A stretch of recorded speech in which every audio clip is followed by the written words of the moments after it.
परसवाड़ा क्षेत्र के ग्राम भादुकोटा में आयोजित वनवासी राम कथा कार्यक्रम में पंडित धीरेन्द्र कृष्ण शास्त्री के बाउंसरों ने आयोग अध्यक्ष गौरीशंकर बिसेन के दिव्य दरबार में जाने से रोका गया था। उस विषय पर आयोग अध्यक्ष गौरीशंकर बिसेन ने कहा कि मेरे साथ कोई भी ऐसी घटना नहीं हुई। गौरीशंकर बिसेन को कोई भी माई का लाल बालाघाट का हो या फिर मध्य प्रदेश का धक्का मारने की किसी में हिम्मत नहीं है और आज तक गौरीशंकर बिसेन को किसी ने थप्पड़ नहीं मारा तो धक्का मुक्की करने की बात तो दूर की है। आपको बताया कि परसवाड़ा क्षेत्र के ग्राम भादुकोटा में आयुष मंत्री रामकिशोर कावरे के द्वारा वनवासी राम कथा कार्यक्रम का आयोजन 23 और 24 मई को किया गया था, जहां पर 24 मई को अंतिम दिन 6 बजे से दिव्य दरबार लगाया गया था। वह दिव्य दरबार कार्यक्रम में चलते आयोग अध्यक्ष गौरीशंकर बिसेन अपने पीएसओ के साथ पंडित धीरेन्द्र कृष्ण शास्त्री के स्टेज की ओर बढ़ते हैं, जहां पर पंडित धीरेन्द्र कृष्ण शास्त्री के बाउंसरों के द्वारा आयोग अध्यक्ष गौरीशंकर को स्टेज पर जाने से रोक दिया जाता है और वहां पर आयोग अध्यक्ष के साथ बाउंसर के धक्का मुक्की करते रहते हैं। जिसके बाद आयोग अध्यक्ष गौरीशंकर बिसेन के साथ धक्का मुक्की होते देख आयुष मंत्री रामकिशोर कावरे बीच में पटाक्षेप आयोग अध्यक्ष को स्टेज पर आगे बढ़ने के लिए बढ़ा देते हैं और उपजे विवाद को वहीं शांत करवाते हैं, किंतु यह सब विवादों को लोगों के द्वारा अपने मोबाइल पर कैद कर लिया जाता है और आयोग अध्यक्ष के साथ हुई घटना पर भाजपा नेत्री मौसम हरिणखड़े आयोग अध्यक्ष को वहां से चलने के लिए कहती है। उसके बाद आयोग अध्यक्ष वहां से निकल जाते, किंतु उसके दूसरे ही दिन सोशल मीडिया और कुछ अखबारों में यह खबर आग की तरफ फैल जाती है और बताया जाता है कि आयोग अध्यक्ष गौरीशंकर बिसेन के साथ पंडित धीरेन्द्र कृष्ण शास्त्री के बाउंसर के द्वारा धक्का मुक्की की गई, जिस पर शहर सहित ग्रामीण अंचलों में भी इसकी चर्चाएं चलती रही। उसके बाद स्वयं आयोग अध्यक्ष ने इस घटना का खंडन करते हुए मीडिया पर बयान जारी करते हैं कि उनके साथ पंडित धीरेन्द्र कृष्ण शास्त्री के बाउंसरों ने किसी भी प्रकार की बदतमीजी नहीं की और धक्का मुक्की नहीं की है और यह जो वीडियो और खबर फैल रही है वह भ्रामक है। 27 मई को स्थानीय सर्किट हाउस में एक प्रेस वार्ता के दौरान आयोग अध्यक्ष गौरीशंकर बिसेन कहते हैं कि उनके द्वारा जो भी बयान दिया गया है वह सही दिया गया है। उनके साथ कोई भी वनवासी राम कथा में धक्का मुक्की नहीं हुई और वे अपने बयान से हटने को तैयार नहीं है। आयोग अध्यक्ष ने तो यहाँ तक कह दिया कि मीडिया को उन्होंने खबर चलाने से भी नहीं रोका, किंतु उन्हें जो कहना है वह तो वह कहेंगे ही। उनके साथ कोई भी घटना नहीं हुई।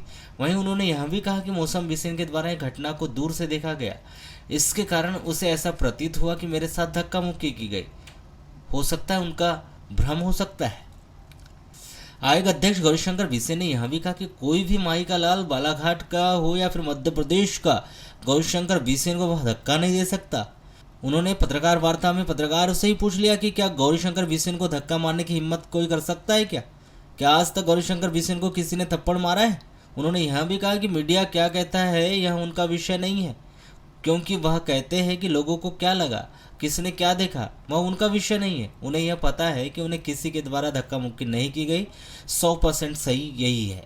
वहीं उसके बाद कार्यक्रम से जाने को लेकर उन्होंने कहा कि वह कार्यक्रम से नहीं गए थे, वह भोजनशाला की ओर गए थे। उसके बाद वो वहां से 12 बजे के बाद गए।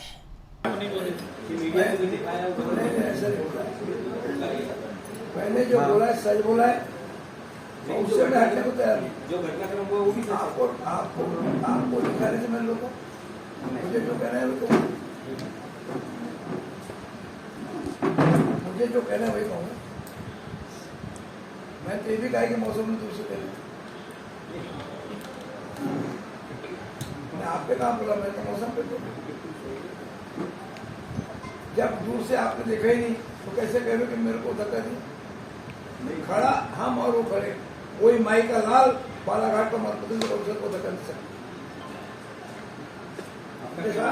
उसकी बोटी उतार देंगे, मेरे चेक करूँगा, आप उतार देंगे। एक मिनट सुन लीजिए, आप भी उसके बोटी उतार देते तो छोड़ी नहीं। पूरे पत्रकार बताइए, गौरीशंकर बिसेन को किसी की धक्का मारने की हिम्मत है? आज तक किसी ने झापड़ा मारा है उसको? बड़े बड़े पहलवान नहीं मार सके।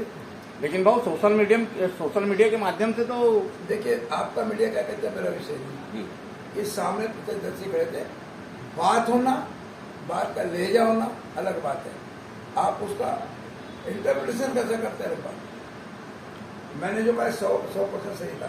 सारे पत्रकारों को ऐसा लगा भाव कि आपको कुछ धक्का दिया, इसीलिए सभी लोगों ने आपके पक्ष में कहा। मेरे को दिया ही नहीं। आपको क्या लगा मेरा उसे क्या विषय? उसके बाद आप फिर चले गए कार्यक्रम से, फिर आप चले गए थे। इसलिए चले गए कि उसके बाद में उनका चाय के लिए अंदर चले गए, हम भी अपने भोजन पहुंचने से चले गए। भाव दीदी के कार्यक्रम से नहीं गए, हम भोजनशाला में गए, भोजन खिलाते हैं। हम तो 12 बजे के बाद गए।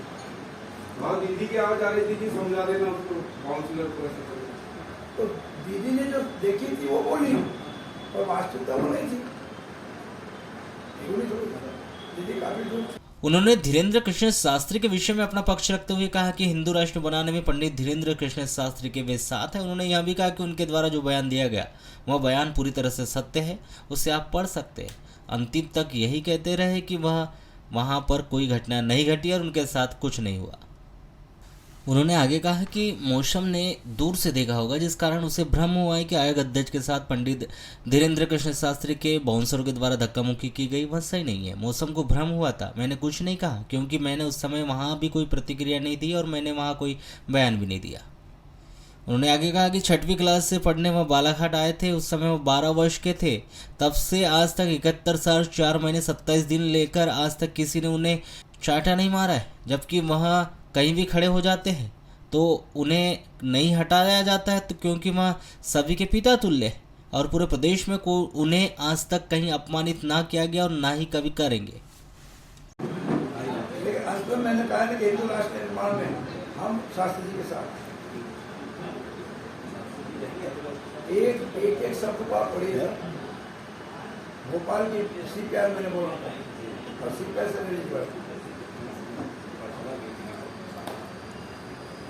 तो हमारे घर के आप लोगों को वहाँ मिल गया। कोई बोला कि आपने सुना है, ये विषय ही नहीं, कुछ हुआ ही नहीं तो कैसे कुछ हुआ ही नहीं। मैं मानता हूँ आप कह रहे नहीं हुआ, लेकिन जो हुआ है वो बहुत अच्छा नहीं हुआ। मैं आपके साथ बातचीत किया, मैंने बोला सब वहाँ थे, ये भी थे, अच्छा बताइए, मैंने वहाँ नहीं बोला तभी क्या बोलूँ, कुछ हुआ ही नहीं क्यों बोलूँ। आप नीचे आए पूरे प्रेस को, मैंने कुछ बोला आपको पूछा था क्या हुआ, वो हमारे आए वो पहले निकल के तो नहीं करें। मौसम ने दूर से जो देखा उसको लगा कि शायद ऐसा हुआ।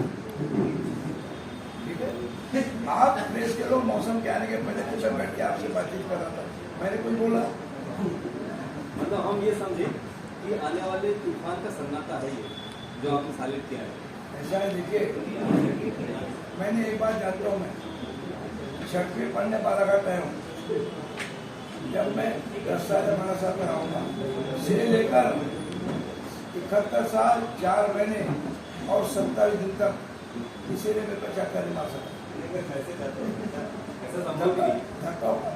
मैं पुलिस वालों को भगाता हूँ। अच्छा मैं खड़ा हो जाऊँ, कौन सा पुलिस वाला खड़ा लेकर देगा, मैं तो उनके पिता जैसा हूँ।